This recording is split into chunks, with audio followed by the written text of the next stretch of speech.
ఇప్పుడు ఫ్రెండ్స్ కొంతమంది డబ్బులు తీసుకొని తిరిగివ్వరు. అలాంటి సమయాల్లో లీగల్‌గా ఏం చేయొచ్చు మేడం? ఫస్ట్ థింగ్ ఏందంటే వాళ్ళు క్యాష్‌లో తీసుకున్నారా? యూపీఐ తీసుకున్నారా చూడండి. ఒకవేళ గనుక క్యాష్‌లో తీసుకుంటే మాత్రం చాలా ప్రాబ్లమ్ అయితది.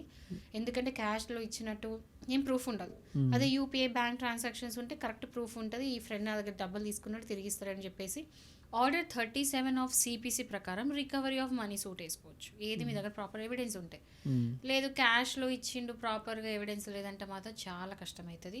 సో, అందుకే ఎవరైనా సరే ఒకవేళ లోన్ ఇస్తే ఫ్రెండ్స్‌కి కొంచెం ప్రూఫ్ ఉంచుకోండి. ఎట్లా అంటే బ్యాంక్ ట్రాన్సాక్షన్స్ అట్లాంటివి మెయింటైన్ చేయడం. సో, ఒకవేళ యూపీఐలో ఇస్తే మాత్రం ఆ స్క్రీన్ షాట్స్ అవన్నీ చేయొచ్చు. బట్ స్టిల్ ఒకవేళ క్యాష్‌లో ఇచ్చినాం మన దగ్గర ఏ సాక్ష్యాలు లేవు అంటే అట్‌లీస్ట్ కాన్వర్జేషన్ అంటే ఏదైతే చాట్ చేస్తూ ఉంటారో వాట్సాప్ చాట్ లేకపోతే హ్మ్. కాల్స్ మాట్లాడతారు. సో, అందులో ఆ కాల్‌లో మీరు ఆ కాల్ రికార్డ్ చేసుకోవాలి. ఆ డబ్బులు ఇచ్చినట్టు అతను ఒప్పుకోవాలి. అతను ఆర్ హ్మ్. ఆమె ఒప్పుకోవాలి. కాల్‌లో ఇట్లా నీ దగ్గర డబ్బులు తీసుకున్నా ఇంత అమౌంట్ తీసుకున్నట్టు ఆ వాయిస్ రికార్డింగ్ అండ్ వాట్సాప్ చాట్‌లో ఏదైతే చాట్‌లో తీసుకున్నట్టు, రిసీవ్ చేసుకున్నట్టు ఒక చిన్న ఎవిడెన్స్ తీసినా కూడా క్యాష్ కూడా ఓకే. యాక్సెప్టబుల్‌గా ఉంటదనమాట.